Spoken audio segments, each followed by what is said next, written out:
बहुत समय पहले की बात है। एक गांव में एक बूढ़ा व्यक्ति रहता था। उसके 2 बेटे थे। बूढ़ा वस्तुओं के उपयोग के मामले में कंजूस था और उन्हें बचा बचा कर उपयोग किया करता था। उसके पास एक पुराना चांदी का पात्र था। वह उसकी सबसे मूल्यवान वस्तु थी। वह उसे संभाल कर संदूक में बंद करके रखता था। उसने सोच रखा था कि सही अवसर आने पर ही उसका उपयोग करेगा। एक दिन उसके यहाँ एक संत आए। जब उन्हें भोजन परोसा जाने लगा तो एक क्षण को बूढ़े व्यक्ति के मन में विचार आया कि क्यों ना संत को चांदी के पात्र में भोजन परोसूं। किंतु अगले ही क्षण उसने सोचा कि मेरा चांदी का पात्र बहुत कीमती है।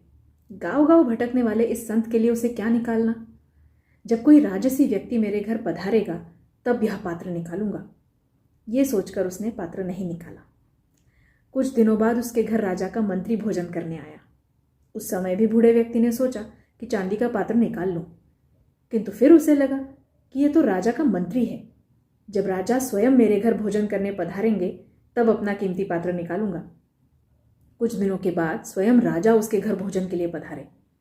राजा उसी समय पड़ोसी राज्य से युद्ध हार गए थे और उनके राज्य के कुछ हिस्से पर पड़ोसी राजा ने कब्जा कर लिया था। भोजन परोसते समय बूढ़े व्यक्ति ने सोचा कि अभी अभी हुई पराजय से राजा का गौरव कम हो गया है। मेरे पात्र में किसी गौरवशाली व्यक्ति को ही भोजन करना चाहिए। इसलिए उसने चांदी का पात्र फिर नहीं निकाला। इस तरह उसका पात्र बिना उपयोग के पड़ा रहा। एक दिन बूढ़े व्यक्ति की मृत्यु हो गई। उसकी मृत्यु के बाद उसके बेटे ने उसका संदूक खोला। उसमें उसे काला पड़ चुका चांदी का पात्र मिला। उसने वह पात्र अपनी पत्नी को दिखाया और पूछा, इसका क्या करे।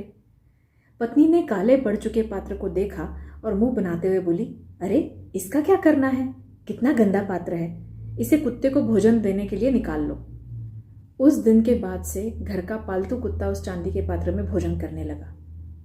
जिस पात्र को बूढ़े व्यक्ति ने जीवन भर किसी विशेष व्यक्ति के लिए संभाल कर रखा, अंततः उसकी ये गत हुई।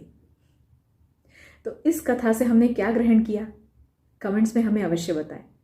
वीडियो अच्छा लगा हो तो अपने परिजनों, बच्चों और उनके अभिभावकों से शेयर करें। ऐसी ही अन्य कथाएं सुनने के लिए चैनल को सब्सक्राइब करना ना भूलें।